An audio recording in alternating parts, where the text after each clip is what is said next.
It's a great day, sports world. What's up to all the sports lovers, the haters, the addicts, and the fanatics out there? This is Larry Patterson for GT365. That's Game Time 365 Sports right here on the GTSN. That's the Game Time Sports Network. We done finally got through all the draft results, and now we're moving on to different topics. This one is going to be broken up into two episodes here. We're going to be talking about head coaches on the hot seat. This is the AFC side of things, and tomorrow we'll bring you the NFC. Mon, how you doing today, bro? I'm doing well, man. Everything's lovely, getting this nice old rain in. I see, some people franchises are doing championship things. So whenever, my people, you know, NBA Finals, AFC Championship, hey man, it's a good day, bro. It's a new day. It's a Nick day. You know what I'm saying? And go ahead and handle business like like we finally know how to. Um, we may disagree on some of these things right here. Some of these hot seats. And I'd love to get your perspective on things. So, coaches on the hot seat. We're dealing with the AFC team today. One coach that I would say on the hot seat. I'm going to start with Aaron Glenn. Now, I know that this is going into his second season. He's building the roster up the Jets, and we'll get to this to another topic, about the off season, comparing teams off season and things like that. But they did a very good job of addressing the things that they need to address during the draft, during free agency. However, I do feel like if Aaron Glenn does not at least have this team contending in the right direction, I feel like he could be on the hot seat as well. As a matter of fact, I think he's on the hot seat now, but I think he could be let go if this team don't have any kind of success. What's your thoughts about that? Yeah, man. Like he's one of the coach in the AFC, fairly or unfairly, however you want to look at it, could be potentially on the hot seat. In 2027, 2026. Where he finished the whole season, who knows? We all know the situation with the Jets, what they have ammo-wise as far as 3 first-round picks, whatever. Everybody knows. We've been talking about it all off season. But I'm not asking for 10 wins. Just let me see him improvement. Let me see 7 wins, 8 wins. Something like that. I think he'll be able to keep his job because I think the Jets have put good talent around Geno Smith, which is the incoming quarterback for the second time around this offseason. Adding another tight end with his 16th pick. Getting Brees Hall getting a new deal. You traded your cornerstones on defense, Sauce and Quentin last season, so you want to come in and reset the culture. He's doing the Dan Campbell method, like his second year in Detroit. Get his guys in. Get them on his program. You draft D'Angelo Pons in the second round. So yeah, man, I think the guy showed some improvement defensively and offensively, and some of his, not just on the field, some of his head coaching decisions, like taking timeouts, personnel. I know he really don't have a say so in all that. I think that's Muji, the GM. But his sideline questions have to get answered. His decision making on the sideline, I do want to see some improvement on that. And I have hopes for Aaron Glenn. I think that he get all his talent, get all these first round picks. I hope he gets to see him through. But how this league is a what can you do for me? What have you done for me lately type league. So if Woody Johnson, we all know how much of a volatile owner Woody Johnson is. He'll get rid of you just because, So hopefully he can scrape some improvement, get 6, 7, 8 wins, and I think that'll be good enough to keep him around one more year to get his quarterback in the building. If not, it'll be a new head coach for the Jets in 2027. And he was a DB when he was in the league, cornerback in the league. That team didn't have no interceptions last year. I ain't So never seen a team had no interceptions, bro. Like even the Raiders, they had 4. Like that's just wow. it's crazy. So I agree with you. If he has his team in the realm of maybe 6-7 wins, I can see him, continuing to stay there to build the team up. But I think they did a tremendous job of building the team up from what they were last year. And but I have to say he is on the hot seat. Another coach I would say is on the hot seat. Shane Steichen for the Colts. And there were some questions on whether he would be there coming into this season, and they stayed with him. However, I feel like they didn't make the playoffs last year. However, I do feel like if he doesn't have this team in the postseason, that could be it could be a case for him being fired as well, because you were in the race last year. It's like now we need you to get into the postseason. What you Yeah. feel like that? So I'm gonna expand a little further. I think Steichen's on the hot seat, and I also think the GM Chris Ballard's on the hot seat as well. Yeah. Because you gave up first round pick. You gave up your future for Sauce Gardner. You gave up 2 first round picks for Sauce Gardner. That's two first round picks, man, especially in a draft like 2027, where I talk about it all the time, where you're gonna have some blue chippers up and down the top 15, top 20, and then you trade Zaire Franklin, who was the leader of that defense, the heart of that defense. You got DeForest Buckner, he's getting up there in age. Quiddy Pay left in the offseason. Kenny Moore, he actually, he wanted a trade request. I think he ended up getting released. JT is another year older. You're looking for Latu to take that next step as a first round pass rusher that you drafted a couple years ago. Yeah, you lost some offensive lineman, Braden Smith in free agency. They went other places. I think he went to Houston, matter of fact. If I'm not mistaken. Correct me if I'm wrong. So yeah, man, it's a lot. Go ahead. Oh no. Well, I was going to ask you the Zaire Franklin trade. Was that for contract situations? Because he did have, I'm going to say he had 100+ tackles last year. I don't know, and maybe normally when something like that, it's probably a contract situation. I could be completely wrong. I don't know. I think he might have had like 1 year left on his deal. But yeah, back to what I was saying. You got new offensive line. Braden Smith gone. You got Daniel Jones coming off Achilles. You gave him two years, $88 million.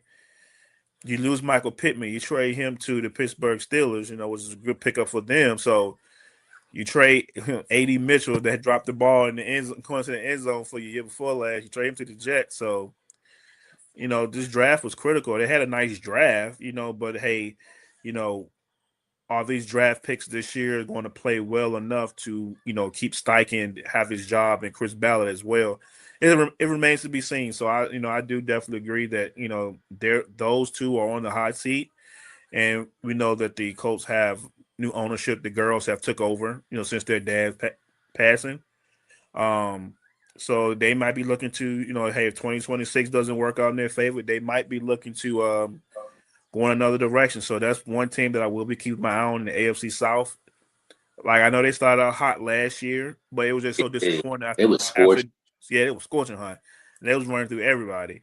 And I know Daniel Jones got hurt, and nothing you can do about that. But like I said, hey, so what have you done for me lately, league? And they paid Daniel Jones to be the guy, for the next couple of years. So we'll definitely see what happens.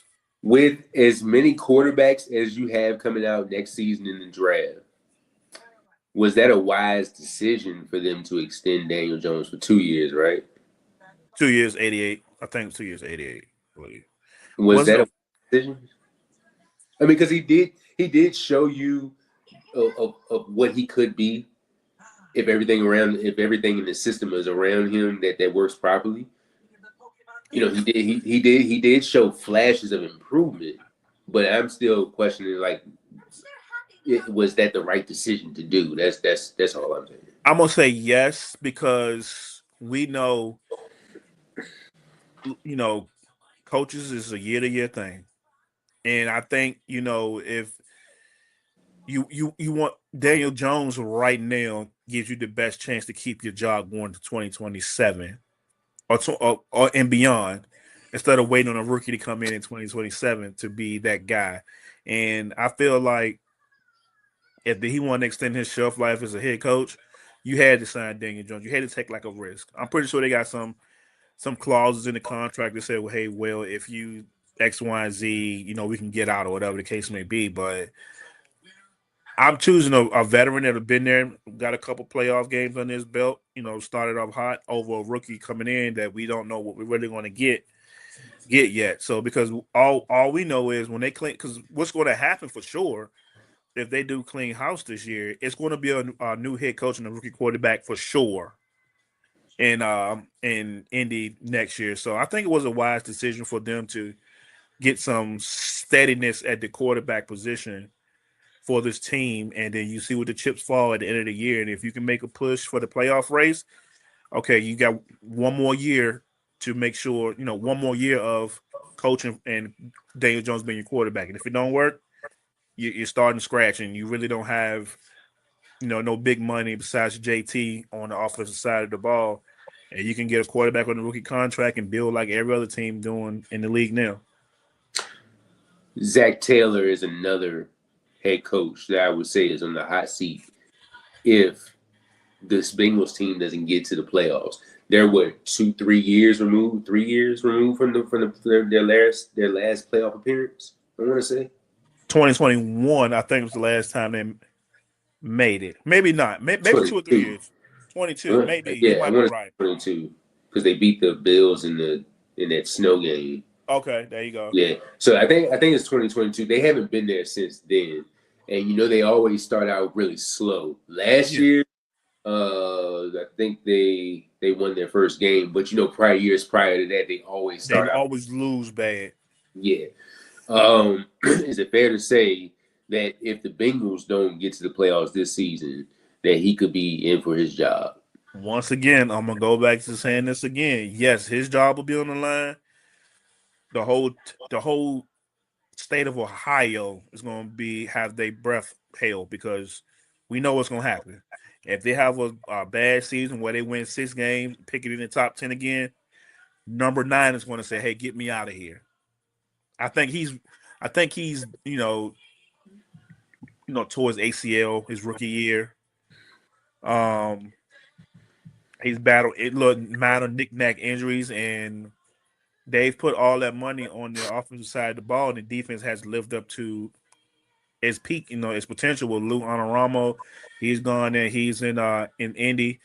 Yes, they went and got Dexter Lawrence to be a steady force in the middle of that defense, but I feel like, with Joe Burrow, with everything that he's going through, and I think we've seen it, I don't know if he was on HBO, but they had like a Hard Knocks, and he was like talking, and, and he's not even – he wasn't even himself. That was before the 2024 or 2025 season.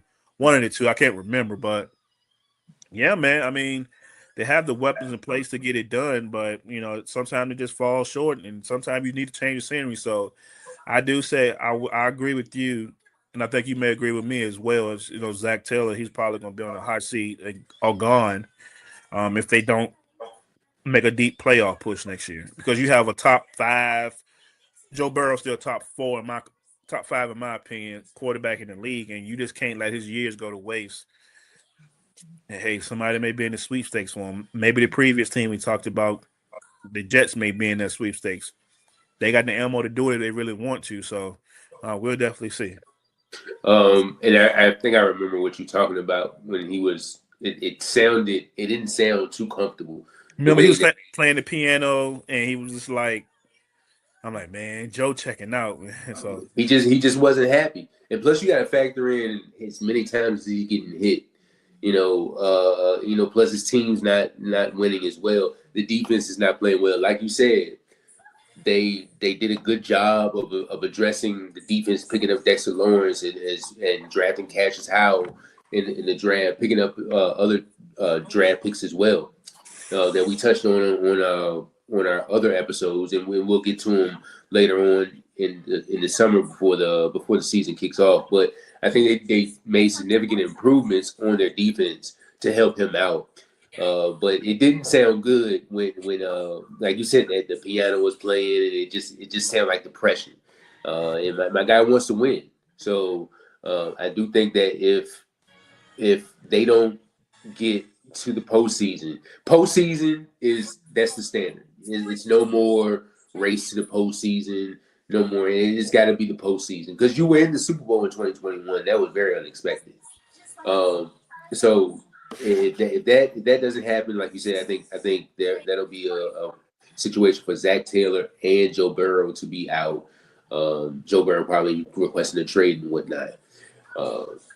So yeah, you got anything to add?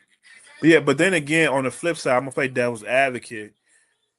They could have allocated some of that money to the defense that they gave Jamar Chase and T. Higgins, but Joe Burrow came out and said, "Hey, pay my guys."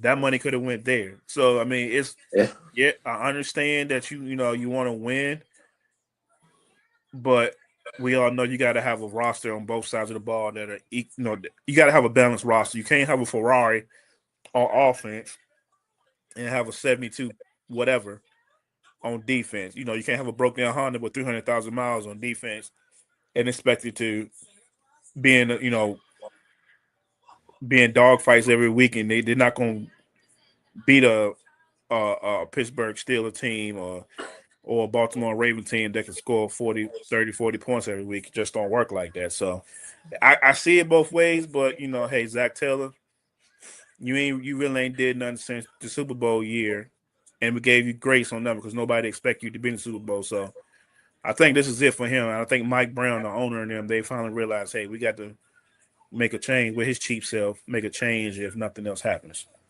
Is it fair to say first-year head coaches are also in the hot seat? No, I'm not gonna say no. I'm not gonna say no. I'm gonna say no because you have to give them time to put their program in place. And I know this is cliche, and I'm gonna say it anyway. But half of those players, if you get a new head coach in the building, they're not tied to any of those players. They're not my players. You know what I mean? So I can say, hey, let me get. You got to overturn a 90-man roster in the summertime. So it's kind of turn it all over in one season. It'll take a couple seasons, a couple drafts, so maybe 2, 3 at the most before you want to turn it over to another head coach. So I don't think 1 year is enough. I don't think that's fair. It's not fair, but I've experienced that for myself with Nathaniel Hackett being being named the head coach. Well, he was just trash. So I mean, and then by week 13, 14, he was gone. Like it was trash. That was trash. That was a disaster. That was trash. And then, and so here's the thing, right? And we'll talk about Hackett. It was Hackett himself was an issue, and then the money Russell Wilson was getting and his performance on the field that compounded on top of it, and that didn't make it. That was a good look for nobody involved. So you're gonna choose the quarterback over the head coach every day because at that time Russell was still Mr. whatever they call him, Mr. Unlimited. Terrible. Yeah, he was still Mr. Unlimited. He got a corner office in the building. That's here nor there. But that I think Hackett being a first-time head coach and the money on top of that and the expectation, him coming from Aaron Rodgers, that kind of was a bad wham bam and it got him about there. So that was like a one-off to me, if that makes sense.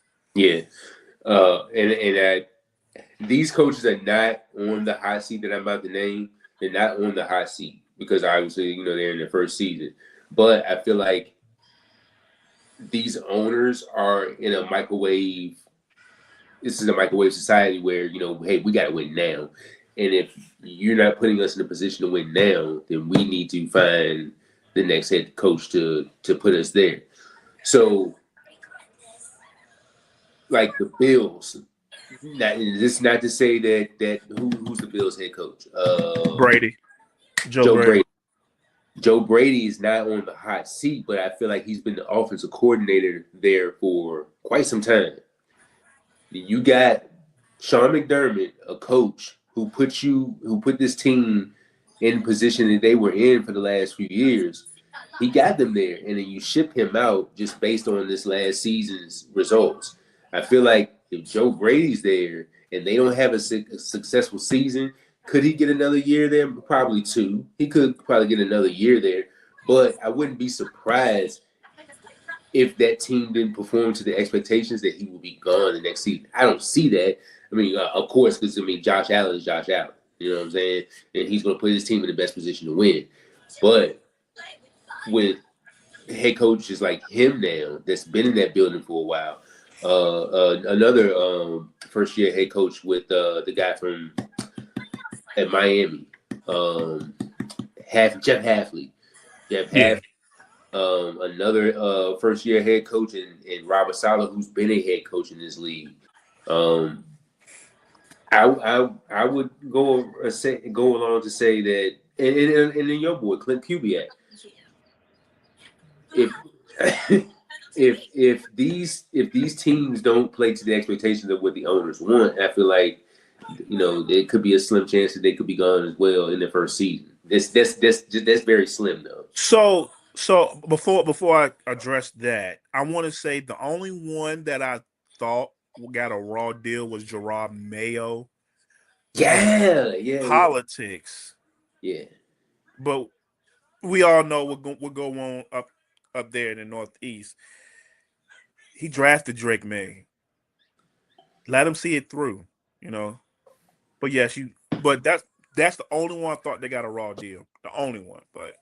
But to address the Joe Brady, the Clint Kubiaks, the Jeff Hafleys, it all depends on your expectation. For the Buffalo Bills, I think Sean McDermott been there for 8 years. The message got stale. And you need a new voice, right? And who was Josh Allen's offensive coordinator when he won his MVP?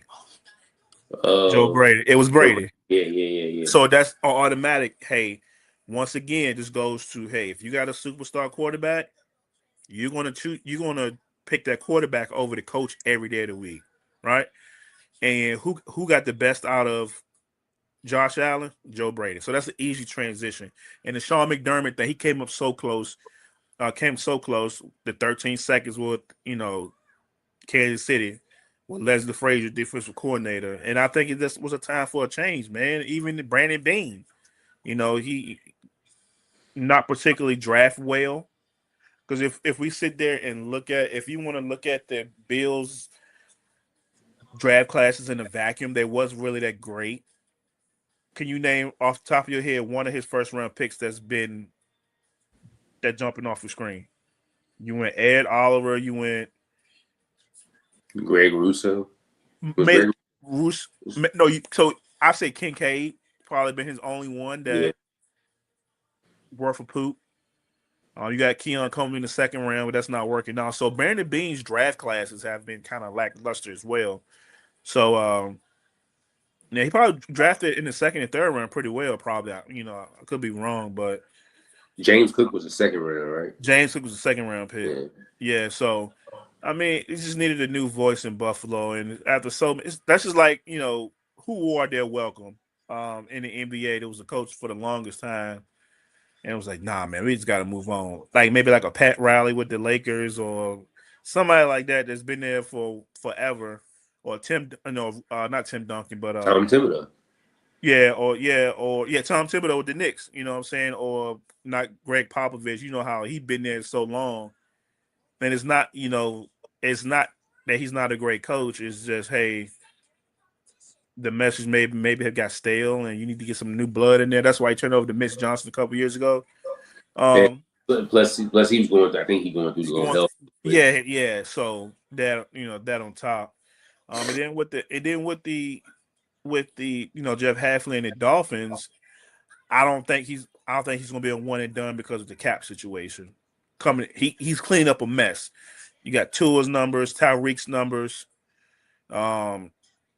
You're going to have a team with pretty much all second and third year rookies. and you're not going to pay anybody. I think you have like $50 million in payroll. It was probably lowest in the league because they're eating so much of it because of the cap hits from Tua and Tyreek. So I think he gets a couple years to see this thing through, get his own quarterback in there, hopefully, and move forward. And then we said with the Raiders with Clint Kubiak, we all know this probably they're gonna ride this thing out for the long haul. And I can speak on this this team, personally because we've seen coach after coach after coach come through that building in 2 years and they're done, and you never get no continuity. And you never get to build anything. So I think, having a rookie quarterback, Tom Brady is a minority owner, Mark Davis taking the back seat and letting the football guys be the football guys. You got Spatek coming over from Tampa Bay under Jason Light as an assistant GM. He done won a couple championships. He won with the Bucks, and he won with y'all back in 2015 with the Broncos. So he's seen how to, build winning organizations, and he know that it's not a overnight thing. This is a 2-3-4 draft cycle process, and this is just year 2 of his cycle. So I think Mark Davis is going to be patient and let him build his football team. And then on top of that, you got the number 1 overall pick with a new head coach. You're not going to just kick that out after 1 year. You're going to see that through. You got Clint Kubiak, and his dad very well, and what he did back for you guys when he was playing and coaching. And he just like his son is just like him, and so I it's highly unlikely. This probably was a 5-year deal, so I don't see it going anywhere in the next 3 to 4 years. This is a long haul thing. So, and then the other who else did we say? Saleh, right? Saleh been around the block. I think he learned from his mistakes in the past with the Jets. He has Zach Wilson as his quarterback. Ideally, that want him. He had a good defense though, and just first time head coaches, you don't know what you don't know. He was learning on the job, so I think this second go around Tennessee, he has a good OC like Brian Daboll to keep the offensive side of the ball going. I don't know who his OC was when he was in the Jets. I really don't know. Was it Hackett? I want to say so. When Aaron Rodgers came on, I think it was Hackett. Yeah. So I mean, this second go around, so you learn from your mistakes the first time, and I think he'll be a better ball coach this cycle. And Dayball is his offensive coordinator. Yeah. So that should that offense. When we touch on them later on in the summer, that offense should be clicking with all the additions that they made. Todd Monken, here's one. And Cleveland is a very unpredictable franchise as well. When you have a quarterback in Deshaun Watson, who you're cap strapped to basically, and then with a Shedeur Sanders, who we played pretty well. He still got some improvements to make. It's like, what quarterback do you go to? Of course, so the camp battle is going to be box office to see who's going to come out in that battle right there, as well as the other quarterbacks that you have in the room as well. But Todd Monken, is he just a 1 year head coach placement, or could Cleveland be going in a different direction in 2027? I don't think it's maybe a one. It's probably a 2 to 3 year thing with him. Once again, you're dealing with a messy situation at quarterback. First of all, you got to sort that out, right? Get your guy in the building. The guy may be on the roster. The guy may not be on the roster. Who knows? But what I do know, Lamar Jackson had some of his best years on the Tom Monken as his offensive coordinator.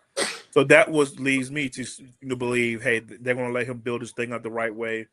He went and signed 5 offensive linemen in free agency. He drafted one, Spencer Fano, at number 9 overall. So they're gonna let him build it up, and let him see out his vision. So I mean, not let something catastrophically goes wrong, and they don't win no games this year. I don't see him going anywhere anytime soon. Mike McCarthy, I think this is probably maybe the last one. The Steelers they only had 4 head coaches in their whole lifetime. That's crazy, bro. And that's crazy. That's kind of remarkable too. I mean, you don't switch head coaches like that. But then with McCarthy coming in, and it all depends on how that looks. That offense should improve. I don't like the fact that you're bringing in Aaron Rodgers at 41 years old when you have two young quarterbacks in Drew Aller and Will Howard, who that backup role, that backup quarterback competition is going to be something to watch as well. Because say if Aaron Rodgers goes down, then somebody's got to step up. Somebody got to come in. So his development is very crucial on those two quarterbacks as well. What do you think? Yeah, man. Especially for not Will Howard, but what's my guy? Not Will Howard, but Drew Drew. Aller. It's gonna be very, very, very interesting for him because how I look at this, Mike McCarthy drafted you, right? Is the reason why he drafted you. Mike McCarthy. He back in his younger days, he used to, he was a quarterbacks coach for the Chiefs when they had Joe Montana, and you keep going, look at his track record. He done had some good quarterbacks. You go from Joe Montana, Brett Favre, Aaron Rodgers, Dak Prescott. Dak Prescott. He's coached some ballers, bro. So I think for Drew Aller, this is huge. And I disagree with you. I think Aaron Rodgers was needed because why would you throw a defense like why would you throw a rookie in a team that's probably ready made to make the playoffs and make a push? Like it doesn't make sense. You bring Casey Hayward back on a re-up, gave him some new money. You got TJ Watt on a new deal. He got 2 more years left at $60-some million on his deal. Jalen Ramsey, he's still one of them ones. You bring Jamel Dean over. You still got Joey Porter Jr. Deshaun Elliott, he'll be back healthy from injury. Peyton Wilson in the middle, he's a stud. You still got what's my boy name? Patrick Queen, Nate Herbert. You got pass Highsmith. You got pass rushers, and I think you got a defense if they all stay healthy, and that's a big if. You can make a serious push to be, playing in the AFC Championship, and I don't see them doing that without any other quarterback besides Aaron Rodgers. So I get that. You got Kenneth who came over, Rico Dowdle. You got Jalen Warren. You got your boy Caleb Johnson from a couple drafts ago. That hasn't really played a lot. You got Pittman to come over. You get Jeremy Bernard from this Alabama in the second round. You got DK Metcalf. You got I forgot drafted Bernard. You got Jeremy Bernard. You got DK Metcalf. You got Washington, the tight end, and you got my boy. What's my other boy name? The other tight end, Freiermuth. And then you got Fatanu. You got Broderick Jones. You got Max Iheanacho. You drafted, so you have a nucleus there that can make a strong push. You got depth at the offensive line just in case somebody get hurt. You got Dylan Cook, that can step in and give you some reps if needed to be. So I don't see them going far with the rookie quarterback right now. I just think, like I always say it, I think you heard me say it as well. The life cycle of your team kind of tells you where you are in your championship window. It's an older team. You can't stick a young Big Ben on an old Steelers roster like they did back in the day and win championships. You know what I mean? You just can't do it now. So the game is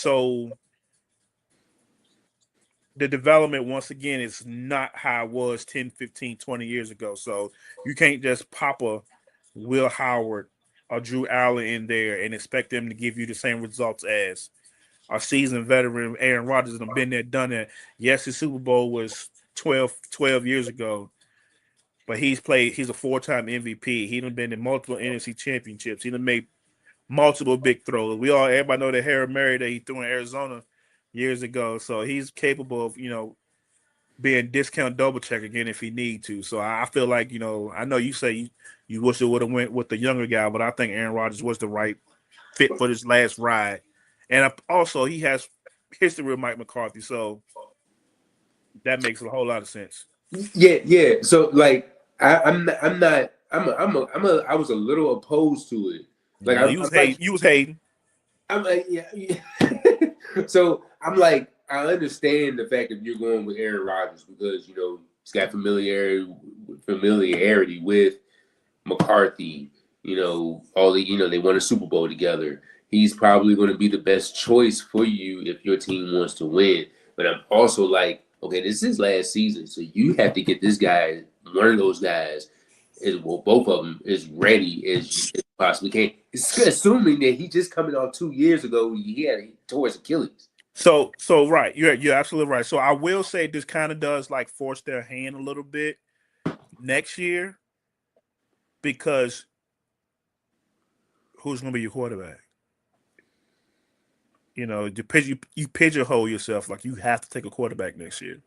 If you think, you know, if you Mike McCarthy don't think Drew Allen or Will Howard can be the guy, you're going to be looking at a quarterback next year. So that's the only caveat. Like I wish they would have done it sooner, so you can answer that question a little earlier instead of pigeonholing yourself into okay, we know this Aaron Rodgers last year. We know he's going to play, but we'll never know if Drew Aller or Will Howard can be that guy for us, if that makes sense. Yeah, it's just one of those things where we're just going to have to stay tuned to it during the summer to see it, and during the rest of the season to see what it actually looks like. So, but I'm hoping that the development of those two can come as quickly as it can. And I mean, you still have the whole season to play out. So, like if Aaron is healthy, of course he gives you the best chance to win. But my thing is just the longevity of it. You know, the long term, the outlook, the 5-year outlook. I see exactly what you're saying, and hey, bro, listen.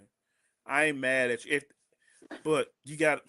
I ain't mad at you, you know, for that thought process. But you got to also, you know, and I know you understand this, that they won't put 2 first-round quarterbacks this year. They won't put 2. It ain't like you had a whole crop of quarterbacks to pick from. You know what I mean? And then in 2024, with those 6, you weren't in nowhere near range to draft one of them. So, like, I think my guy, you know, I listen to Led Zerline all the time. He was like, if you look at the league, man, for the past umpteen years, either you take a quarterback in the first round, or you take one in the third round. You don't take no second round quarterbacks because if you take one in the second round, it's like, yeah, I was sold on you to be a first rounder, but then again, I can see you being a third round and being a backup. So it's like either you take one in the first round to be the guy, or you take one in the third round to be a potential, you know, you be a backup and potential starter. You just don't, because if you look at the draft, how many quarterbacks went in the second round in the last 4 or 5 years? None. None. So it's either one of those two. So they got Drew Allen in the third round. He could be a potential backup and starter, you know, for them in a couple of years if they see everything they want to see from him. But then there's also that if you take a quarterback in the first round, a la the Josh Rosens, the what's my guy, Memphis quarterback, we drafted him, Paxton Lynch, you know, as well as other first round quarterbacks. You can take a quarterback in the first round, but then the development and then their performance as well it might not pan out versus you picking up a quarterback, I don't know, 6th round Tom Brady, another quarterback drafted in maybe the 3rd or 4th round, like you said, third round. You may have a quarterback drafted in the 4th or 5th round. It's all, and I think development, which Mike McCarthy coaching up quarterbacks, and I think he's probably the best man for that job. So, like I said, I'm not mad at, you know, the Aaron Rodgers coming back, because obviously it does give you the chance to win, but just like I said, that long-term factor, because now if you're going into next year, you looking for a quarterback, damn, that's 3 straight years you drafted a quarterback. One in the 6th round, one in the 2nd round, and then another one in whatever round you want to get next year. Like, damn, that's 3 quarterbacks. But yeah, we had a conversation a couple episodes ago. You need to draft one every other year, though. That's because until you get it right.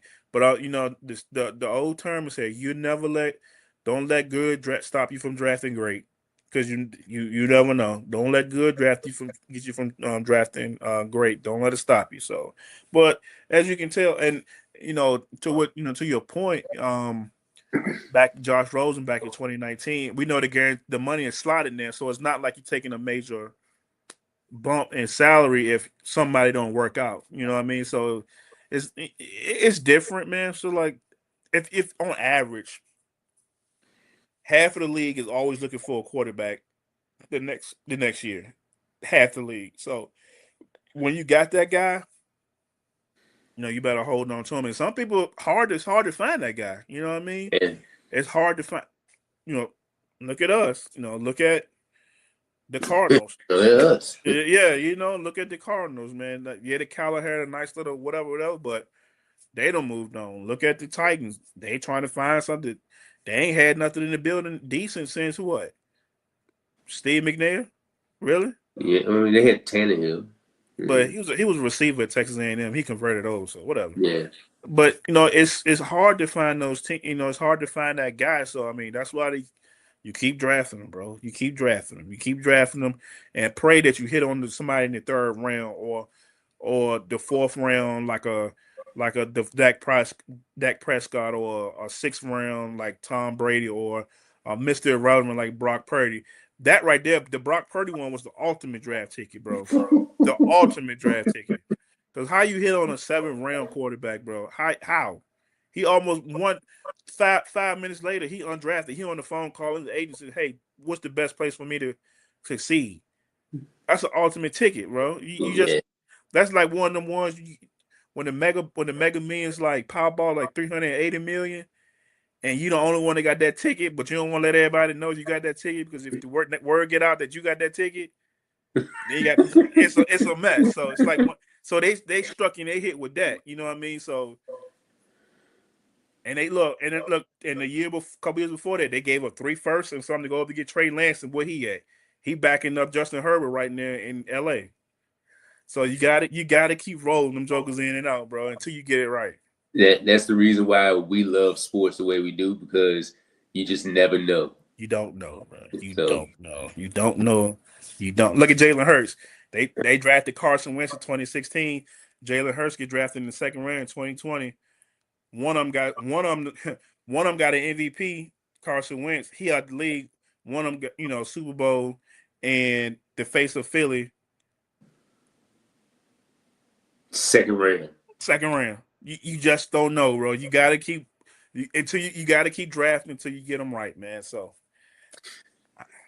that's just about the process. You got anything else before we get up out of here?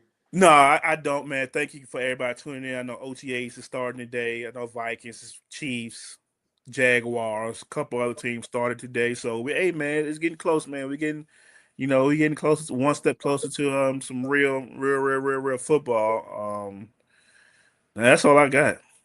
Yeah, we'll be back with you guys tomorrow to touch on the NFC side of things, on head coaches on the hot seat. That should be really fire, really fire.